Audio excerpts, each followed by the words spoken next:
আমাদের সকলেরই প্রায় কম বেশি জিমেইল আছে, আর সেই জিমেইলকে সুরক্ষিত রাখার জন্য অবশ্যই কিছু স্টেপ আছে, যেমন 2 স্টেপ ভেরিফিকেশন, সেটি অন করতে হবে।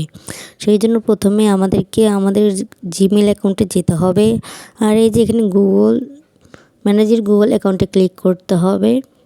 এই যে আমি ক্লিক করে দিলাম। তারপরে দেখেন নিচে security and sign in option আছে, এখানে ক্লিক করতে হবে। ক্লিক করার পর দেখুন কি আসে। তারপর নিচের দিকে স্ক্রল করতে হবে। তারপর এই যে দেখতে পাচ্ছেন 2 স্টেপ ভেরিফিকেশন, এই 2 স্টেপ ভেরিফিকেশনটিকে অন করতে হবে আমাদের। সেই জন্য আমরা এখানে মোবাইল নাম্বার অ্যাড করে দেব। এই যে মোবাইল নাম্বার দিতে হবে। এখন দেখেন আপনারা এখানে কিন্তু আপনাদের কান্ট্রি চাইতেছে। এখন আমি বাংলাদেশে থাকি, তাই আমি বাংলাদেশ দিলাম। আপনারা যে কান্ট্রিতে থাকেন না কেন সেই কান্ট্রি দেবেন। এই যে আমি আমার নাম্বার দিয়ে দিলাম।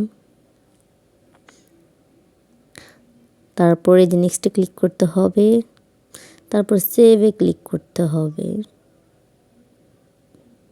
সেভ অপশানে ক্লিক হয়ে গেলে আমাদের নিচে দেখতে পাচ্ছেন টার্ন অন লেখা আছে, এখানে ক্লিক করতে হবে। তারপর নিচের দিকে স্ক্রল করেন, এখানে টার্ন অন 2 স্টেপ ভেরিফিকেশন দেওয়া আছে, এই জায়গাটি ক্লিক করতে হবে। তারপর স্কিপ আসছে, এটা ক্লিক করতে হবে সবার প্রথমেই।